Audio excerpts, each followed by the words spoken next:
everyone, welcome to another episode of The Rachel Cruze Show. And today's episode, I have a very special guest, one of my favorites, actually. Max Lucado is here. Max, thanks for coming back. Thank you. Thanks for letting me back. I don't, repeat. I didn't know if you'd want me back. It's a gamble. It was a gamble. It was a flip of the coin. I was like, I guess so. And we were laughing just before because last time he was here, I was very pregnant with my third, Charles, and your kid's book, Your Special, is like one of my all-time favorite. I talk about it a lot because it makes me cry like every time we read it. I love it so much. And when he was here last time, I was like, I want you to sign this for the baby, but we didn't tell anyone the name. But I told Max the name. That was Charles. So Max Lucado, Winston Cruze, and Rachel Cruze knew the name of our child until birth. So I was in the inner circle. You were in I think you even emailed my dad, and you were like, I know the name. I know something you don't know. That's right. I know the name of your grandson because I signed his book. Oh, well, thanks again for coming back. But you're here because you have a new book you were made for this moment. And this released when? How long ago? It's out this week. Oh, it's brand this week? New. Oh, it is brand new. Oh, I thought it was okay. I thought it was a few weeks ago. just coming out. Okay, yeah. Which you've sold. Hot off the press. Hot off the press. And your specific writing, I love so much. I told him as well, we're going through one of his books on Romans in our small group at church, but the way you present ideas and the way you present ultimately the gospel is just, it's beautiful. It's beautiful. But this book specifically, you walk through the Book of Esther was a theme through the book. So for people out there that are not familiar with that story, can you give kind of a high level Cliff Notes version of Esther? Yes. It's a great book. And I do think I'm hoping to kind of blow the dust off of it because it is easily buried in the Old Testament. It's a small book, comparatively speaking. And Esther doesn't quite get the stage time that Moses and Abraham and others do, but she should. She should. So it's a 9-chapter book. It takes place in 5th century BC Persia. We don't have anything in the world today comparable to ancient Persia. It was the Roman Empire of its day. It was twice the size geographically of the United States. It consisted of half the people on the planet in terms of population. It was immense. Wow. Okay, so that's the context. 4 main characters in the story. It's just the greatest story. It's got these lively, colorful characters. But here's the rundown.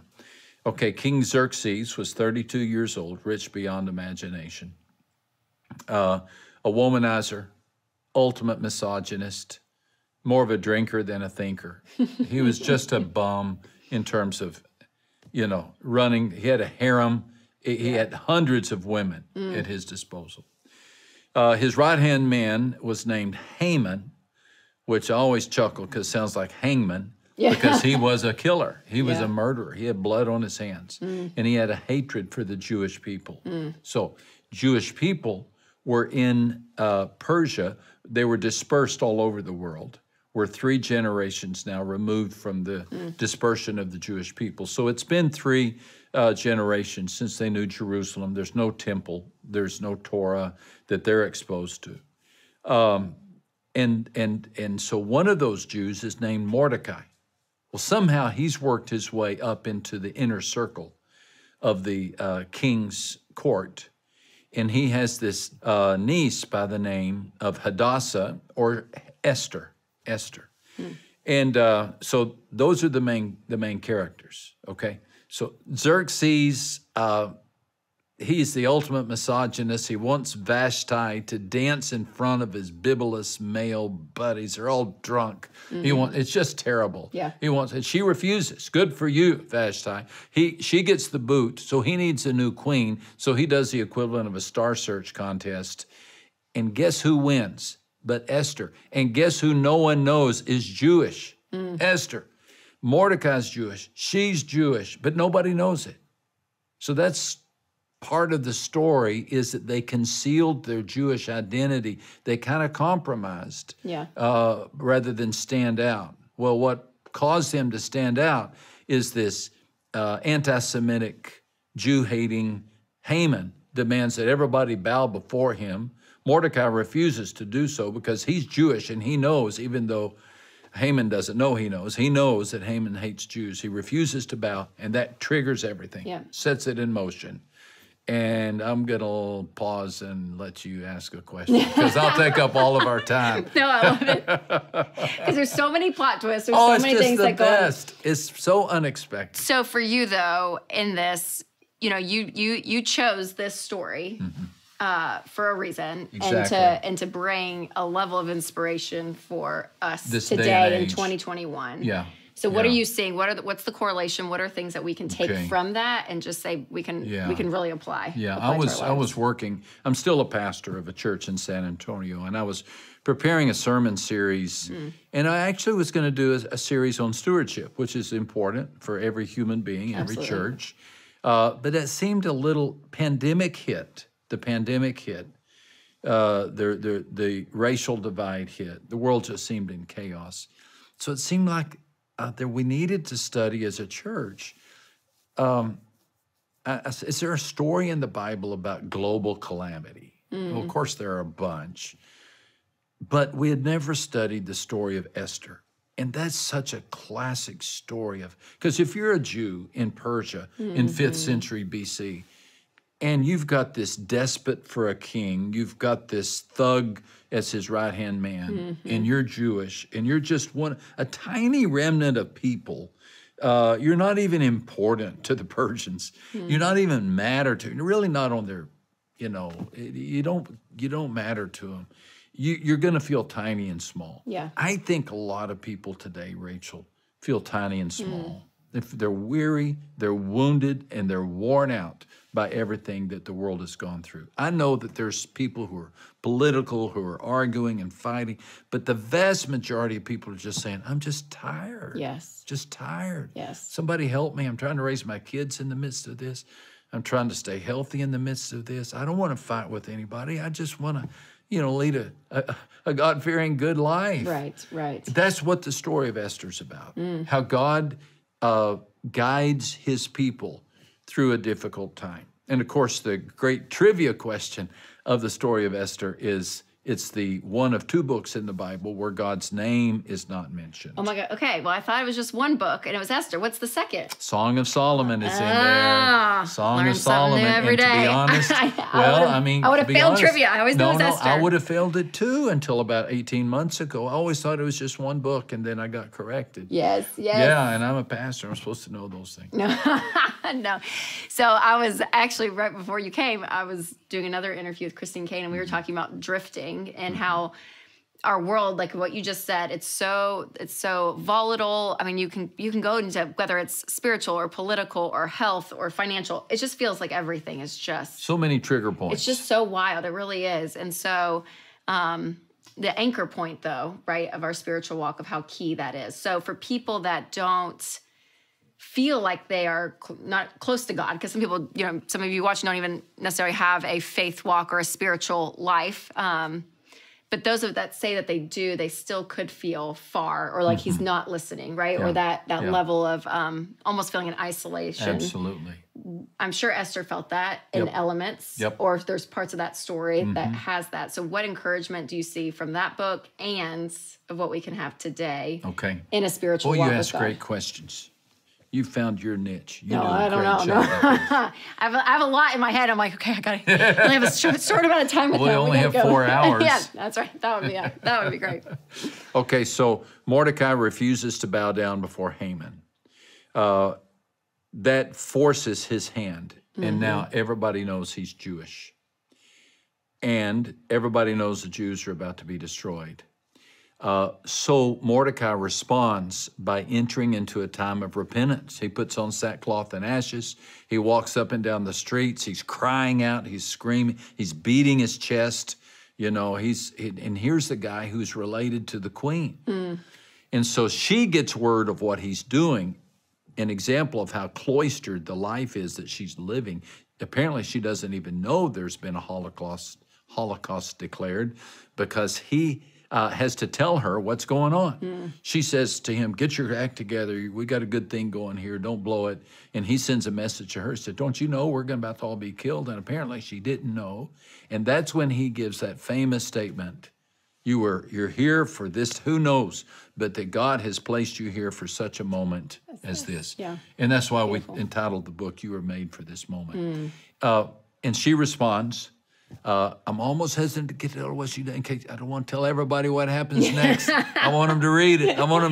That's good. That's good. But she responds with tremendous courage. Yes. And she really moves from a somewhat passive spouse or queen to really rising to be the moral leader of the Jewish people. And she saves her people through her courage and through her savvy. Not just through her courage, but through her savvy. Yes. She has the courage to appear uninvited to the king. And when the king says, what do you want? She plans 2 banquets because she knows the quickest way to a man's heart's through his stomach. Lots of food. And she invites Haman to the banquet. And oh my goodness, the turnarounds that happen. It's just wonderful. The end result is the Jews obviously survive. And not only did they survive, Queen is recognized by the king, and Mordecai is elevated to the very position that Haman had. And to this day, the Jewish people celebrate what Esther did every year in the Feast of Purim, in which they reenact this moment. And I think it's a 9-chapter drama because it truly is a drama. It reads like a screenplay. And if you don't know what's happening, it'll hold you, keep you on the edge of your seat. So good. Well, I love the words that you used in that earlier, though, of being passive and having to take action. And I think a lot of people in their lives, it almost feels easier to be passive, right? Whether it's with your marriage or your parenting or your money or anything. Sometimes it's just, you feel so exhausted that it's like, I just want to sit back. And that was an option for her. Let life happen, yes. But she could have stayed cloistered, protected. Yes. And never, been pampered for the rest of her life. Yes. So for, because you've been a pastor for how long? Since 79. Okay. That's a long time. Since before Noah. So, but in all of your experience, because I know you've experienced all different kinds of people, all different stories, all different backgrounds, everything. What encouragement do you have for people that feel like life is hitting them, right? And to be passive feels easier right now. Yeah. What encouragement do you have of people having the courage, like Esther, of this level of action, this level of intentionality, this level of kind of stepping up into their life? What that looks like for them in the end result versus being passive and letting things just happen to them. Yeah. Well, I think what Mordecai said to Esther is what God says to all of us.